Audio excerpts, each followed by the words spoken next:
Sub register ఆఫీసుల నిర్మాణాలపై tea సర్కార్ ఫోకస్ పెట్టింది. ఇకపై కార్పొరేట్ ఆఫీసులుగా సబ్ రిజిస్టర్ ఆఫీసుల నిర్మాణం చేయాలని సీఎం రేవంత్ రెడ్డి నిర్ణయించారు. అందుకు అవసరమైన అధునాతనమైన భవనాలు నిర్మించాలని అధికారులకు సూచించారు.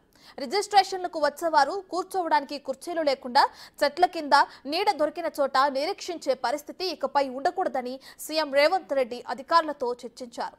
రాష్ట్రంలోని అన్ని సబ్ రిజిస్టర్ ఆఫీసులను మోడల్ రిజిస్ట్రేషన్ ఆఫీసులుగా తీర్చిదిద్దాలని ఆదేశించారు.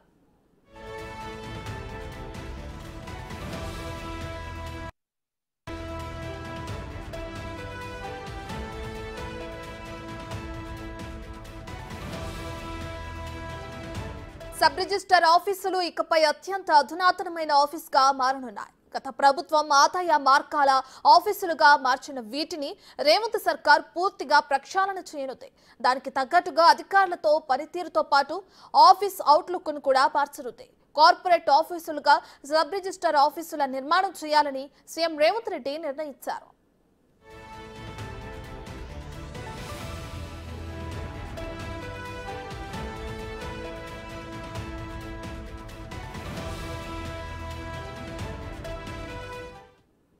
రాష్ట్రంలో మొత్తం 144 సబ్ రిజిస్టర్ ఆఫీసులున్నాయి. వీటిలో 38 ఆఫీసులు మాత్రమే సొంత భవనాల్లో ఉన్నాయి. మిగతా 104 ఆఫీసులు అద్దె భవనాల్లోనే కొనసాగుతున్నాయి. అయితే 52 చోట్ల ఆఫీసులకు అవసరమయ్యే భవనాల నిర్మాణానికి ప్రభుత్వ భూమి కూడా కేటాయించింది. ఆదిలాబాద్ లో బోత్, మేడ్చల్ జిల్లా షామీర్పేట సబ్ రిజిస్టర్ ఆఫీసులు ఎన్నికల కోడ్ తర్వాత ప్రారంభానికి సిద్ధంగా ఉన్నాయి. అయితే మిగతా 52 సబ్ రిజిస్టర్ ఆఫీసులకు సరిపడే స్థలాలను అన్వేషించాలని, పబ్లిక్ యుటిలిటీ కింద సేకరించిన స్థలాలు అందుబాటులో ఉంటే అక్కడే నిర్మాణాలు చేపట్టాలని సూచించారు.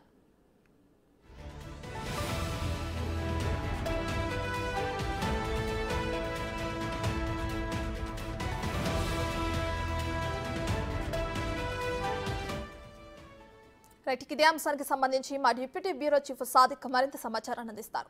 సాదిక్, సబ్ రిజిస్టర్ ఆఫీసులు నూతనంగా నిర్మించాలని అటు టీ సర్కార్ ఫోకస్ పెట్టింది. అయితే దాంతో పాటు దానిలో ఉన్న అక్కడికి వచ్చే ప్రజలకి ఫెసిలిటీస్ కూడా కల్పించనున్నారని కూడా తెలుస్తుంది. దీనికి సంబంధించిన డీటెయిల్స్ ఏ విధంగా ఉన్నాయి సాదిక్? రత్న, ప్రధానంగా సబ్ రిజిస్టర్ ఆఫీసులకు పూర్తి స్థాయిలో ఆధునీకరించే లక్ష్యంగా ముఖ్యమంత్రి రేవంత్ రెడ్డి ప్లాన్ చేస్తున్నారు. ఎందుకంటే సబ్ రిజిస్టర్ ఆఫీసులు అంటే పాతకాలం నాటి విధానాలకు స్వస్తి పలికి కార్పొరేట్ స్థాయిలో తీర్చిదిద్దే లక్ష్యంగా ఆ పూర్తి స్థాయిలో అన్ని హంగులు ఉండే విధంగా, అదేవిధంగా రిజిస్ట్రేషన్కి వచ్చే వారికి అందరికీ కూడా కనీస సౌకర్యాలు అన్నీ కూడా లేకపోవడం వల్ల చాలా ఇబ్బంది పడుతున్నారు. సో ఉదయం నుండి సాయంత్రం వరకు కూడా చాలా ఇబ్బందులు పడుతున్న పరిస్థితి కూడా మనకుంది. సబ్ రిజిస్టర్లు అన్నీ కూడా కార్పొరేట్ తరహాలో తీర్చిదిద్దే లక్ష్యంగా ముఖ్యమంత్రి రేవంత్ రెడ్డి ప్రణాళికలు రచిస్తున్నారు. అందులో భాగంగానే రాష్ట్ర వ్యాప్తంగా 144 సబ్ రిజిస్టర్ కార్యాలయాలు ఉంటే కేవలం 38 మాత్రమే వారికి సొంత భవనాలు ఉన్నాయి. మిగతా 104 వాటికి స్థలాలు లేవు, అద్దె భవనాల్లో ఉన్నాయి. సో అద్దె భవనాల నుంచి వెళ్ళి పూర్తి స్థాయిలో కూడా తీసివేసి కొత్తగా నిర్మించాలని కూడా ప్రభుత్వం నిర్ణయించింది. అంతేకాకుండా 52 వాటికి కూడా ఇప్పటికే పూర్తి స్థాయిలో కూడా భూ కేటాయింపులు కూడా జరిగినప్పటికీ అవి గత ప్రభుత్వం కార్యరూపం దాల్చలేదు. కొన్ని మాత్రం బోధ్ కానీ, నిర్మల్ కానీ, అదేవిధంగా మేడ్చల్, షామీర్పేట లాంటి ప్రాంతాల్లో మాత్రం సబ్ రిజిస్టర్ ఆఫీసులు ఇప్పుడు ప్రారంభానికి సిద్ధంగా ఉన్నాయి. వాటిని పూర్తి స్థాయిలో కూడా ఆధునీకరించి ఒక మంచి సెంటర్గా ఉండే విధంగా ఉండబోతుంది. ఎందుకంటే పాత ఎంఆర్ఓ ఆఫీసులు, సబ్ రిజిస్టర్ ఆఫీసులు అంటేనే కనీస అవసరాలు లేక తాగునీటికి ఎక్కడ కూడా వీలు లేకుండా చాలా ఇబ్బందులు పడుతున్న పరిస్థితి ఉంది. అటువంటి కాకుండా నూతనమైనటువంటి విధానంతో ముందుకు పోవాలని కూడా ముఖ్యమంత్రి రేవంత్ రెడ్డి అధికారులకైతే ఆదేశాలు జారీ చేయడం జరిగింది. సబ్ రిజిస్టర్ ఆఫీసులు అన్నీ కూడా ఇక ప్రభుత్వ భవనాల్లో ఉండే విధంగా ప్లాన్ చేస్తున్నారు. అందులో భాగంగానే ఇప్పటికీ వరకు ఉన్నటువంటి 144లో 38 వరకు సొంత భవనాలు ఉండగా మిగతా 104 వాటికి కూడా కార్యరూపం దాల్చబోతున్నాయి. వాటికి భూ కేటాయింపులకు సంబంధించిన అంశాలపైన కూడా పూర్తి స్థాయిలో ఉండబోతున్నాయి.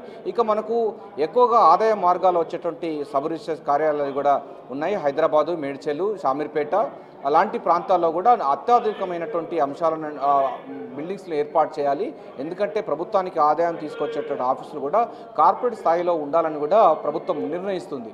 సో ఈ నేపథ్యంలోనే పూర్తి స్థాయిలో కూడా బిల్డింగ్లు నిర్మించాలి. దాన్ని అత్యధిక అంగులతో ఉండాలి, అన్ని సకల సౌకర్యాలు ఉండాలి. అటు ఆఫీసర్లకు, అదేవిధంగా రిజిస్ట్రేషన్ కోసం వచ్చేటువంటి వాళ్ళు ఉదయం నుండి సాయంత్రం వరకు కూడా రిజిస్ట్రేషన్ కోసం వేచి చూస్తారు కనుక వారికి సంబంధించినటువంటి మౌలిక సరఫరాలు, వాళ్ళకి క్యాంటీన్ కానీ లేకపోతే వారికి సంబంధించినటువంటి రిక్రియేషన్ లాగా ఉండాలి. ఉదయం నుంచి సాయంత్రం వరకు కూడా ఈ ప్రాసెస్ ఉంటుంది కనుక అక్కడే ఉండి సేద తీరేందుకు కూడా వారికి అత్యాధునికమైనటువంటి అంగులతో కొన్ని చేయాలని కూడా ఒక ప్రతిపాదన వచ్చింది. సార్, ముఖ్యమంత్రి రేవంత్ రెడ్డి మొదటి నుంచి అంటున్నారు. ఒక పాతకాలం నాటి విధానాలు కానీ గత ప్రభుత్వాలు చేసినటువంటి విధానాలకు ఎప్పుడైతే కేవలం ఆదాయ మార్గాలుగా అనుకున్నటువంటి ఈ సబ్ రిజిస్టర్ ఆఫీసర్లను ఇక నుండి పూర్తి స్థాయిలో అన్ని హంగులతో ఒక కార్పొరేట్ స్థాయిలో ఉండే విధంగా తీర్చిదిద్దాలని నిర్ణయించిన దాని మీద ఈ యొక్క ప్రతిపాదన అయితే ప్రభుత్వం దగ్గర ఉంది. దీనిపైన ముఖ్యమంత్రి రేవంత్ రెడ్డి కూడా ఇప్పటికే అధికారులకు ఆదేశాలు జారీ చేయడం జరిగింది. ఇక అన్ని సబ్ రిజిస్టర్ ఆఫీసులకు మొత్తం అద్దె భవనాలు కాకుండా సొంత భవనాలే ఉండే విధంగా ప్లాన్ చేసుకోవాలి. ఆ సొంత భవనాల్లో కూడా ఒక కార్పొరేట్ తరహాలో ఉండే విధంగా ప్లాన్ చేసుకోవాలి. అక్కడ ఉన్న సిబ్బంది కూడా అప్గ్రేడ్ వర్షన్లో ఉండాలి. భూములకు సంబంధించిన రిజిస్ట్రేషన్ విధానం కానీ ఈ స్థిరాస్తులకు సంబంధించిన విషయాలు కూడా వస్తుంటారు కనుక ఆ తరహా ఉండాలని కూడా నిర్ణయించడం జరిగింది. సో ఏదైనప్పటికీ ఇప్పుడు కొంత మనకు 52 వాటికి త్వరలో ప్రారంభం కాబోతున్నాయి. మిగతా సంబంధించిన వాటి కూడా భూ సేకరణ చేయాలని కూడా అధికారులకు ఆదేశించిన దరిమిలో ఇక రాష్ట్ర వ్యాప్తంగా ఉన్నటువంటి సబ్ రిజిస్టర్ ఆఫీసులన్నీ కూడా కార్పొరేట్ ఆఫీసులుగా మారబోతున్నాయి. దాంతో మహార్దశ రానుంది. ముఖ్యమంత్రి రేవంత్ రెడ్డి మొదటి నుంచి చెప్తా ఉన్నారు. సో పాత సంబంధించినటువంటి పద్ధతులు కాకుండా అత్యాధునిక ఆధునికమైనటువంటి పద్ధతులు ఉపయోగించుకోవాలి. తద్వారా పాలన అన్నది మరింత సులభతరంగా ఉండే లక్ష్యంగా ఈ నిర్ణయాలు తీసుకున్నటువంటి సందర్భంగా మనకు కనబడుతుంది. పాలనను మరింత గాడిలో పెట్టాలి, దాన్ని మరింత పెంచుకునే విధంగా ప్లాన్ చేస్తున్న ధరలో ఇప్పుడు ఉన్నటువంటి సబ్ రిజిస్టర్ కార్యాలన్నీ కూడా సొంత భవనాల్లోకి మార్చాలి. అవన్నీ కూడా కార్పొరేట్ తరహాలో ఉండాలని కూడా నిర్ణయించడం జరిగింది. రత్న రైట్ సాదిక్, అయితే ఇంతకు ముందు చూసుకుంటే ఒక సబ్ రిజిస్టర్ ఆఫీస్కు వెళ్ళి రిజిస్ట్రేషన్ పనులు చేయించుకోవాలంటే కూడా గంటల తరబడి రోజుల తరబడి ఎదురు చూడాల్సిన పరిస్థితులు అయితే నెలకొనేవి. అయితే ఇప్పుడు సీఎం రేవంత్ రెడ్డి చొరవతో సబ్ రిజిస్టర్ ఆఫీసుల్ని మోడల్ రిజిస్ట్రేషన్ ఆఫీసులుగా కూడా తీర్చిదిద్దుతున్నారు. దీన్ని చూస్తే ఫెసిలిటీస్ కూడా కల్పిస్తున్నామంటున్నారు ప్రజలకి. ఓవరాల్ గా దీన్ని ఎలా చూడొచ్చట? ఎందుకంటే సబ్ రిజిస్టర్ ఆఫీసులు అంటే ఎప్పుడో పాత నిజాం కాలం నుంచి వచ్చినటువంటి విధానంలో ఇప్పటివరకు కొనసాగుతుంది. గత ప్రభుత్వాలు కూడా చాలా వరకు కూడా దాన్ని భూ కేటాయింపులు చేసినట్టు చెప్పినప్పటికీ అది కేవలం ఆదాయ మార్గాలుగా మాత్రమే వాళ్ళు చూస్తారు. కానీ ప్రజా పరిపాలనలో ఇందిరమ రాజ్యంలో ఈ సబ్ రిజిస్టర్ కార్యాలయాలు కూడా చాలా ఇంపార్టెంట్. అది ప్రతి వారికి కూడా ఇది అనుసంధానమైనటువంటి కార్యాలు కావడంతో ఆ సబ్ రిజిస్టర్ కార్యాలయాల దగ్గర రిజిస్ట్రేషన్ కోసం వచ్చే వారికి కనీస వసతులు, మంచినీరు కానీ లేకపోతే వాళ్ళకి రిక్రియేషన్ లాగా నిద్రపోవడానికి కానీ లేకపోతే కేటగిరీకి సంబంధించినటువంటి అవన్నీ కూడా ఉండే లక్ష్యంగా మాత్రం నిర్ణయించుకోవడం జరిగింది. సో ఈ తరహా సంబంధించినటువంటి అనేకమైనటువంటి అంశాలన్నీ కూడా ఇందులో పొందుపరుస్తున్నారు. అంటే కొత్తగా వచ్చేటువంటి సబ్ రిజిస్టర్ కార్యాలయాలు అన్నీ కూడా ఇక నుండి కార్పొరేట్ ఆఫీసులు ఎట్లా ఉంటాయి, మన కార్పొరేట్ ఆఫీసులో పూర్తి స్థాయిలో ఎట్లా ఉంటుంది, మంచి వెంటిలేషన్ ఉంటుంది, గ్రీనరీ ఉంటుంది, అదేవిధంగా ఆ క్యాంటీన్స్ ఉంటుంది, అదేవిధంగా రెస్ట్ రూమ్స్ ఉంటాయి. ఈ తరహా సంబంధించినటువంటి విధానాలు ఉంటాయి. సో అదే తరహా విధానాలు ఇప్పుడు సబ్ రిజిస్టర్ కార్యాలయానికి అనువదించుకోవాలని కూడా ముఖ్యమంత్రి నిర్ణయించడం జరిగింది. అందుకోసం అవన్నీ కార్యరూపం దాల్చబోతుంది. పాలన మరింత సులభతరంగా ఉండాలి, పారదర్శకంగా ఉండాలి. రిజిస్ట్రేషన్కి వచ్చినటువంటి వారందరూ కూడా చాలా ఫ్రీగా ఉండే లక్ష్యంగా ఈ నిర్ణయాలు తీసుకున్నట్టుగా మనకైతే కనబడుతుంది. రైట్ సాదిక్, అయితే రిజిస్ట్రేషన్ జరిగే చోట కూడా సిబ్బంది కొరత లేకుండా కూడా చూడాలని సీఎం రేవంత్ రెడ్డి ఆదేశించినట్లు తెలుస్తుంది కదా, దానికి సంబంధించిన డీటెయిల్స్ అంటే? ఎగ్జాక్ట్లీ రత్న. ఎందుకంటే కొన్ని సబ్ రిజిస్ట్రేషన్ కార్యాలయాల్లో చాలా తక్కువ పని ఉంటుంది, ఎక్కువ మంది అక్కడ సిబ్బంది ఉంటున్నారు, అక్కడ ఎక్కువ మంది మ్యాన్ పవర్ ఉంటుంది. సో ఎక్కువగా రిజిస్ట్రేషన్ ఎక్కడ జరుగుతున్నాయో అక్కడికి వారిని ఉద్యోగులను కూడా పంపించే అంటే డిప్యుటేషన్ ద్వారా వారిని సేవలను ఉపయోగించుకోవాలని కూడా ప్రభుత్వం భావిస్తున్నట్టుగా మనకు స్పష్టంగా అర్థమవుతుంది. దానికి సంబంధించిన సంకేతాలు కూడా వస్తున్నాయి. సో ఎక్కడైతే సబ్ రిజిస్ట్రేషన్ కార్యాలయంలో ఎక్కువ రిజిస్ట్రేషన్ అవుతాయో మ్యాన్ పవర్ను కానీ ఇక్కడ సిబ్బందిని అక్కడికి డిప్యుటేషన్ చేసి అక్కడ పనులు చేయించుకోవాలి.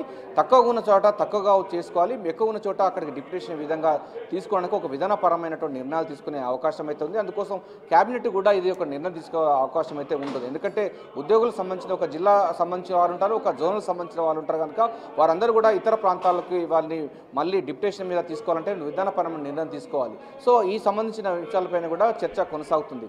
సో ఎక్కువగా సబ్ రిజిస్ట్రేషన్ జరిగేటువంటి ఆఫీసుల దగ్గరికి ఉద్యోగులను పంపిణీ చేసే ఏర్పాట్లు కూడా చేయబోతున్నారు. దీని ద్వారా చాలా సులభంగా రిజిస్ట్రేషన్కి వచ్చిన వారికి సులభంగా ఉంటుంది. రోజుల తరబడి గంటల తరబడి క్యూ లైన్లో ఉండడానికి ఆస్కారం లేదు, వెంటనే రిజిస్ట్రేషన్ అయ్యే విధంగా ప్లాన్ చేస్తున్నారు. సో సిబ్బంది కొరతను కూడా తగ్గించుకునేందుకు కూడా ప్రభుత్వం అయితే ప్లాన్ చేస్తున్నట్టుగా మనకు స్పష్టంగా అర్థమవుతుంది. ముఖ్యమంత్రి రేవంత్ రెడ్డి కూడా ఇదే అంశంపైన కూడా ఫోకస్ పెట్టినట్టుగా కూడా తెలుస్తోంది. ఎందుకంటే సబ్ రిజిస్ట్రేషన్ కార్యాలయంలో ఎక్కువగా రిజిస్ట్రేషన్ ఎక్కడ అవుతున్నాయో ఆ ప్రాంతాల్లో ఉద్యోగులను పంపిణీ చేయాలి, ఉద్యోగులను భర్తీ చేయాలి, అక్కడ మౌలిక సదుపాయాలు ఏర్పాటు చేయాలనే విషయంతో పాటుగా సొంత భవనాలు కూడా ఉండాలని కూడా నిర్ణయించడంలో ఇదొక భాగమే. మీరు చెప్పినట్టుగా ఎక్కడైతే రిజిస్ట్రేషన్ ఎక్కడైతే అక్కడికి ఉద్యోగులను కూడా పంపించే ఏర్పాటు కూడా ప్రభుత్వం చేసే అవకాశం అయితే కనబడుతుంది. Right, thank you Sadiq, thank you for the updates.